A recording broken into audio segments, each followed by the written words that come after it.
Continuamos con la página número 58 del libro, El Dios de la fe y el Dios de los filósofos. La decisión de la primitiva iglesia en favor de la filosofía.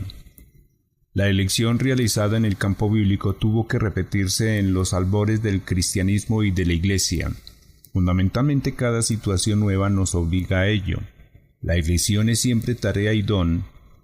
La predicación y fe primitiva nacieron también en un medio ambiente en el que pululaban los dioses.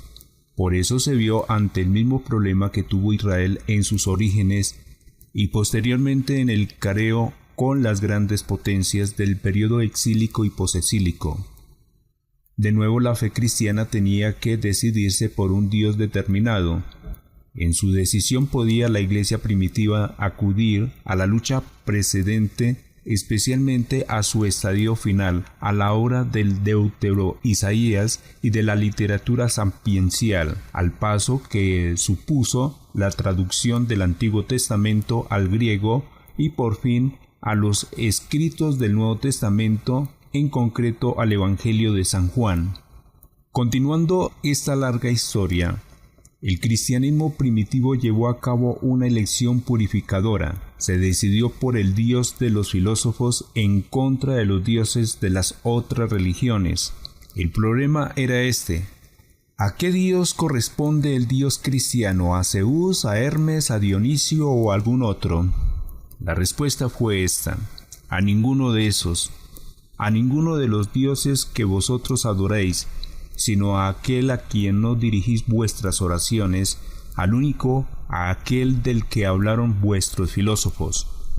La iglesia primitiva rechazó resueltamente todo el mundo de las antiguas religiones, lo consideró como espejismo y alucinación y expresó así su fe: nosotros no veneramos a ninguno de vuestros dioses. Cuando hablamos del Dios nos referimos al ser mismo, a lo que los filósofos consideran como el fundamento de todo ser, al que han ensalzado como Dios sobre todos los poderes. Ese es nuestro único Dios.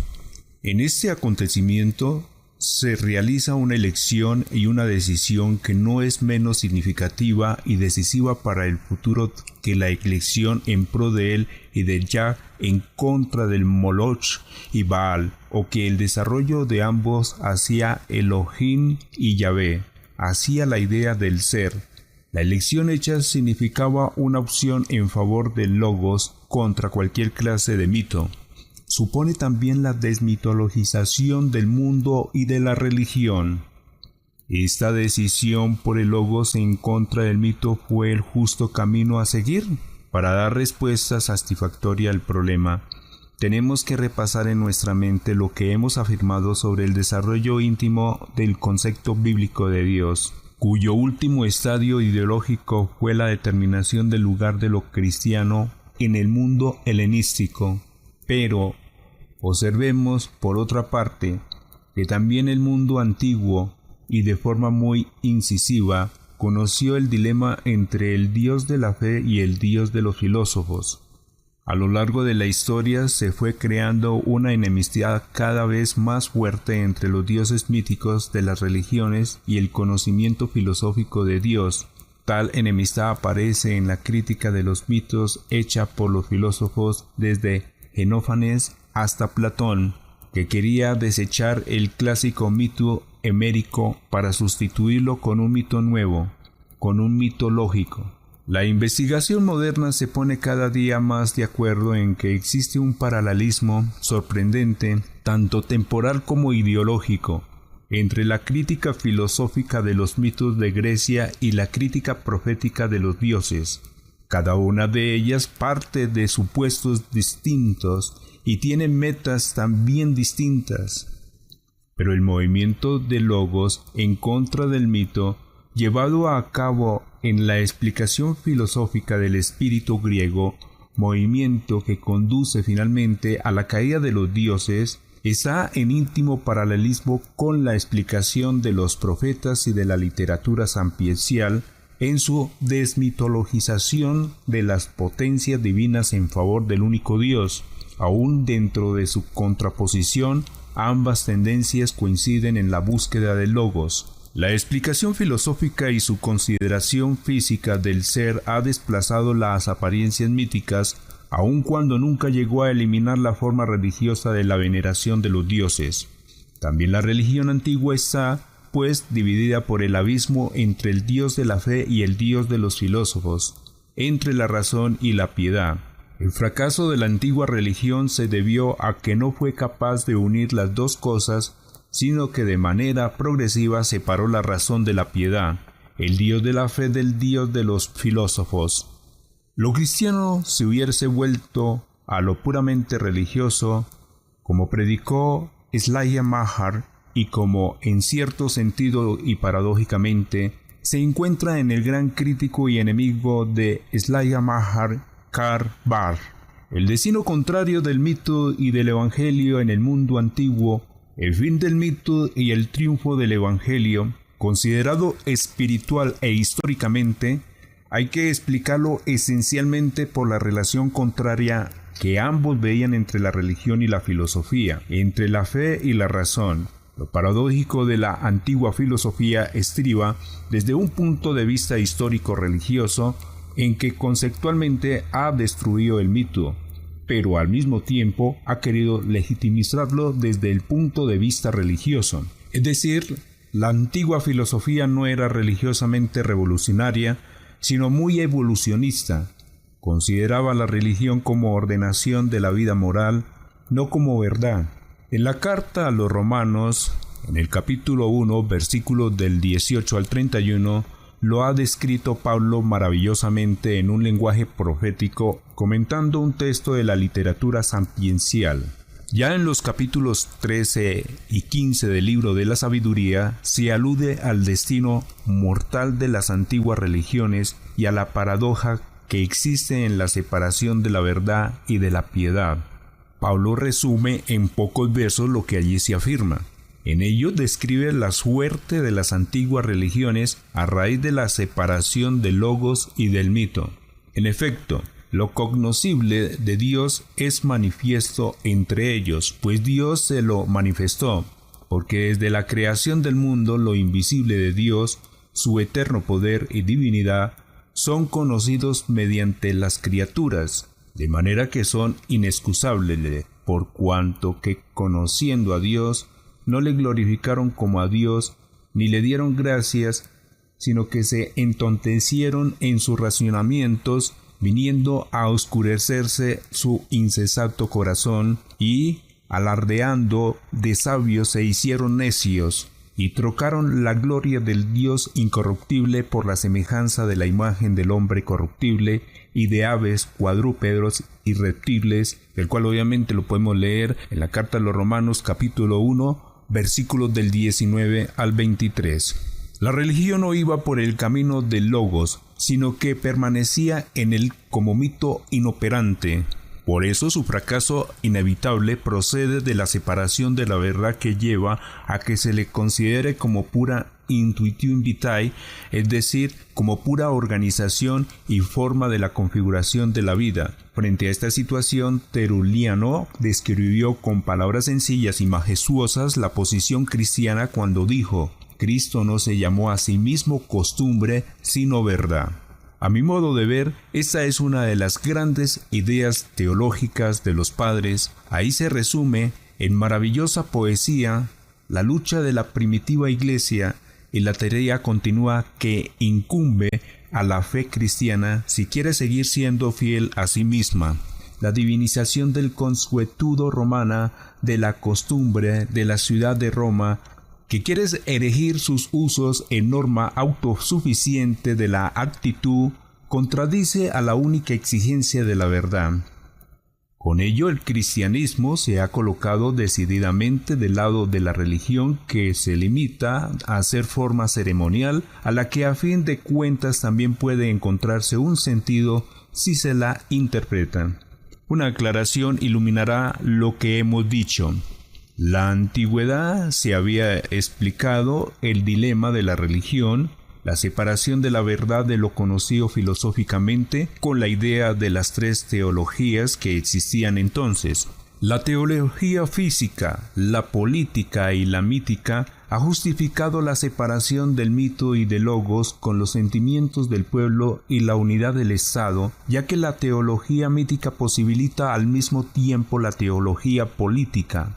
Con otras palabras, había colocado la verdad en contra de la costumbre, la utilidad en contra de la verdad. Los representantes de la filosofía neoplatónica dieron un paso más adelante, ya que interpretaron el mito ontológicamente, lo explicaron como teología del símbolo e intentaban así conciliarlo con la verdad por el camino de la interpretación. Pero lo que solamente puede subsistir mediante la interpretación, en realidad ha terminado ya de existir. Su razón, el espíritu humano, se vuelve a la verdad misma y no a la que, sin ser la verdad misma, puede ser indirectamente compatible con ella mediante el método de la interpretación. Ambos hechos encierran en sí mismo algo incisivamente actual. En una situación en la que aparentemente desaparece la verdad de lo cristiano, en la lucha por ello se bosquejan los dos métodos a los que en otro tiempo el antiguo politeísmo, en su lucha por la subsistencia, no pudo hacer frente. Por otra parte, la verdad se retira en el campo de la pura piedad, de la pura fe, de la pura revelación. Una retirada que en realidad, quiérase o no, de manera intencionada o no, asemeja fatídicamente a la separación de la antigua religión de logos, a la huida de la verdad para ir a la costumbre bonita, a la huida de la physis para ir a la política. Por otra parte, se da el método que yo llamaría en épocas palabras cristianismo de interpretación, en el que se elimina el escándalo de lo cristiano. La opción original cristiana es completamente distinta. La fe cristiana optó, como hemos visto, por el Dios de los filósofos en contra de los dioses de las religiones, es decir, por la verdad del ser mismo en contra del mito de la costumbre. En ese hecho se apoya la acusación formulada en contra de la primitiva iglesia que calificaba a sus miembros de ateístas. Tal acusación nace de cuando la primitiva iglesia rechazó todo el mundo de la antigua religión, de que no se aceptaba nada de ella, sino que todo lo consideraba como pura costumbre vacía, erigida en contra de la verdad. Para los antiguos, el Dios abandonado de los filósofos no era significativo religiosamente, sino una realidad académica, antirreligiosa. Dejarlo en pie, confesarlo como único y como todo, se consideraba como negación de la religión como ateísmo. En la sospecha del ateísmo con la que tuvo que enfrentarse el cristianismo primitivo, se ve claramente su orientación espiritual, su opción únicamente en pro de la verdad, su opción únicamente en pro de la verdad del ser. La transformación del Dios de los filósofos. Tema importante, la transformación del Dios de los filósofos. Pero no olvidemos la otra cara del hecho. La fe cristiana se decidió solamente en favor del Dios de los filósofos. En consecuencia, este Dios es el Dios a quien se dirige el hombre en sus oraciones y el Dios que habla al hombre. Pero al tiempo la fe cristiana dio a este Dios una significación nueva. Lo sacó del terreno de lo puramente académico y así lo transformó profundamente.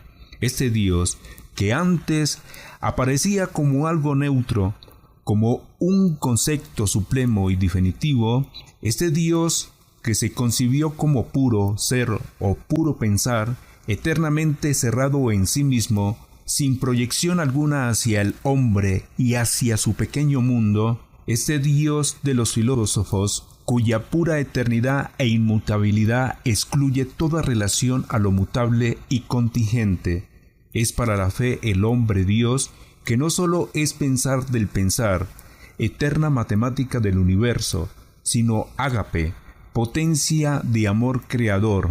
En este sentido se da en la fe cristiana la misma experiencia que tuvo Pascal cuando una noche escribió en un trozo de papel que luego cosió al forro de su casaca estas palabras: Dios de Abraham, Isaac y Jacob, no el Dios de los filósofos y letrados. Frente a un Dios que se inclina cada vez más a lo matemático, vivió la experiencia de la zarza ardiente y comprendió que Dios, eterna geometría del universo, solo puede serlo porque es amor creador, porque es zarza ardiente de donde nace un hombre por el que entra en el mundo de los hombres.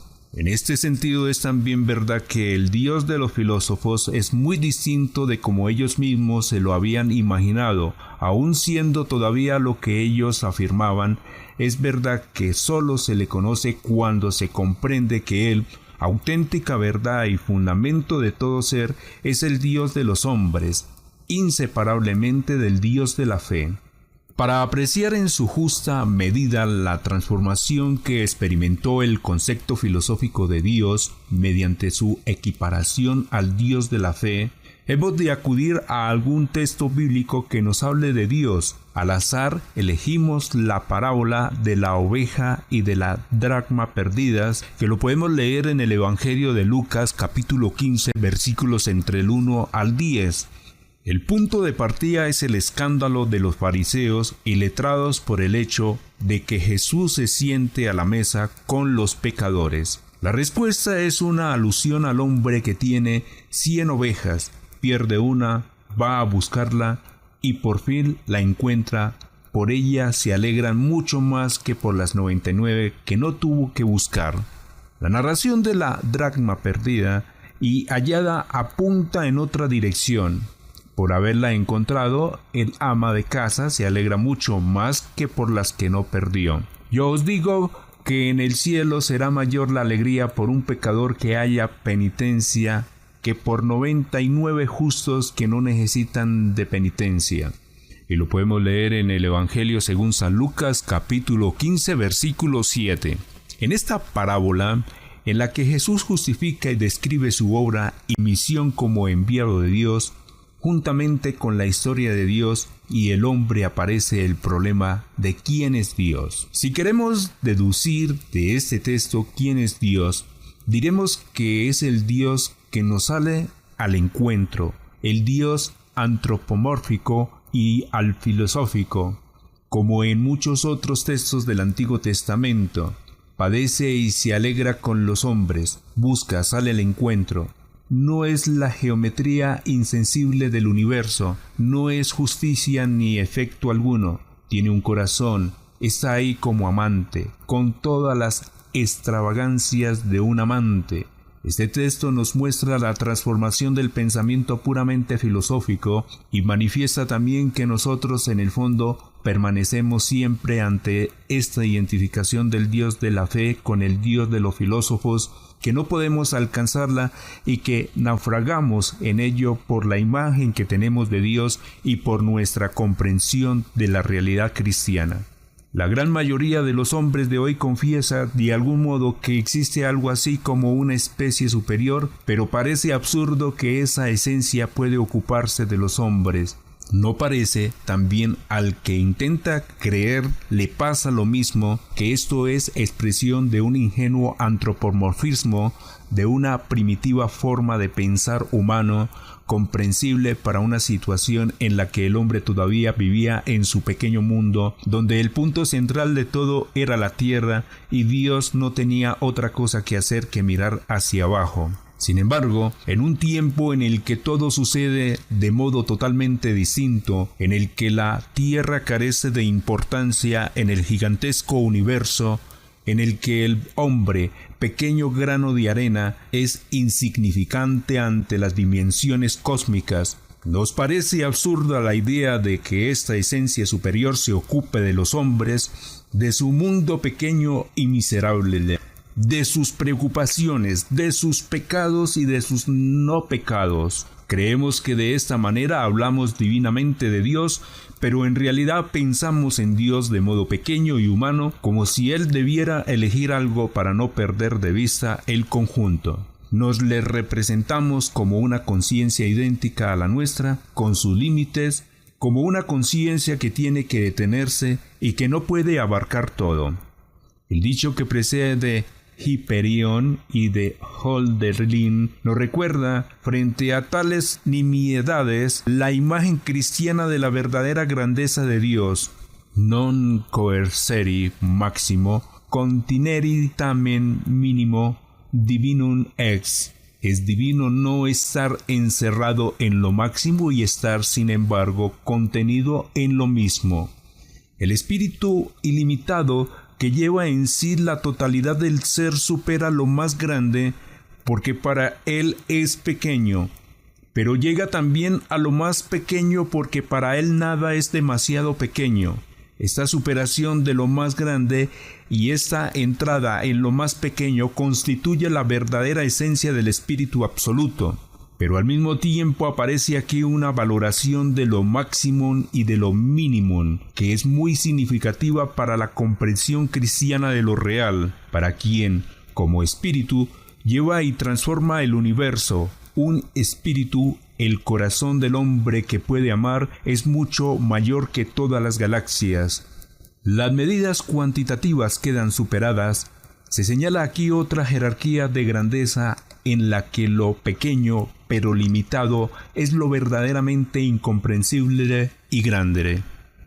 Desenmascaremos un ulterior prejuicio. Siempre nos parece evidente que lo grande y limitado, el espíritu absoluto, no puede ser sentimiento ni pasión, sino solamente pura matemática, de todo. Sin darnos cuenta, afirmamos así que el puro pensar es mayor que el amor, mientras que el mensaje del Evangelio y de la imagen cristiana de Dios corrigen la filosofía y nos hacen ver que el amor es superior al puro pensar.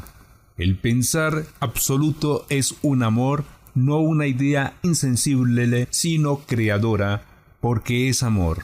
Resumiendo, con la consabida vinculación al Dios de los filósofos, realizada por la fe, se lleva a cabo dos superaciones fundamentales del pensar puramente filosófico. El Dios filosófico está esencial y solamente relacionado consigo mismo. Es un puro pensar que se contempla a sí mismo. El Dios de la fe está, en cambio, determinado por la categoría de la relación, esa amplitud creadora que lo transforma todo. Así surge una nueva imagen del mundo y una nueva ordenación del mismo. La suprema posibilidad de ser no es la de poder vivir separado, la de necesitarse solo a sí mismo, ni la de subsistir en sí mismo. La forma suprema del ser incluye en sí misma el elemento de la relación. No es necesario insistir en la revolución que supone para la dirección de la existencia humana el hecho de que lo supremo no sea ya la autarquía absoluta y cerrada en sí misma, sino la relación, el poder que crea, lleva y ama todas las cosas. El Dios filosófico es puro pensar. El puro pensar cree que el pensar solo es divino. El Dios de la fe es, en cuanto pensar, amor.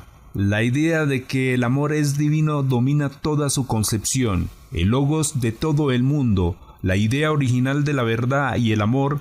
Allí donde se realizan no hay dos realidades yuxtapuestas o contrarias, si una, el único absoluto. Este es el punto de partida de la confesión de fe en el Dios uno y trino, sobre el que volvemos más adelante. El problema reflejado en el texto del credo. En el credo apostólico, al que se limitan nuestras reflexiones, aparece la paradójica unidad del Dios de la fe con el Dios de los filósofos en la juxtaposición de dos atributos, Padre y Todopoderoso, Señor de todo. El segundo título, Pantocrator, en griego alude a Yahvé Sebaot o Sebaot del Antiguo Testamento, cuyo significado neoexpondremos ampliamente. Traducido a la letra significa algo así como Dios de los ejércitos, Dios de los poderes. La Biblia griega lo traduce a veces por el Señor de los poderes. A pesar de lo inseguro que es el origen de esta expresión, podemos afirmar que designa a Dios como Señor de cielo y tierra. La frase se emplea ante todo para declararlo Señor a quien pertenecen los astros, que en su presencia no pueden subsistir como poderes divinos autónomos, en contra de lo que afirmaba la religión babilónica acerca de los astros. Los astros no son dioses, sino brazos de las manos de Yahvé. le obedecen como las huestes a su caudillo. La palabra Pantocatror tiene pues un sentido cósmico y posteriormente adquiere un sentido político. Designa a Dios como Señor de los señores. El credo llama a Dios Padre y Todopoderoso. Hacia un concepto familiar une otro de poder cósmico para describir al único Dios. Pone así en claro que manifiesta la imagen de Dios, la división del poder absoluto y del amor absoluto, la lejanía absoluta y la cercanía absoluta, el ser simplemente y el inmediato acercamiento a lo más humano de los hombres, la contraposición del máximum y el mínimum de la que hablábamos antes. La palabra Padre permanece abierta en cuanto a sus puntos de referencia y vincula el primer artículo de la fe con el segundo. Alude a la cristología y refuerza así la unión de las dos partes del credo, de modo que las afirmaciones sobre Dios solo son completamente claras cuando se mira al Hijo. Por ejemplo, lo que significa omnipotencia y pleno dominio, solo se ve cristianamente en el pesebre y en la cruz. Solo aquí, donde Dios, Señor del universo, entra en el ámbito de la impotencia al entregarse a sus diminutas criaturas, puede formularse en verdad el concepto cristiano de omnipotencia. Nace así un concepto nuevo del poder, del dominio y del señorío. El poder supremo se revela en que tranquilamente puede renunciar a todo poder, en que es poderoso no solo por la fuerza, sino sobre todo por la libertad del amor, que al ser rechazado demuestra más grande potente que los victoriosos poderes del mundo. Aquí se realiza la corrección de medidas y de dimensiones de la que hablábamos al referirnos al máximo o al mínimo. Terminamos con la página número 65. Muchas gracias por su atención.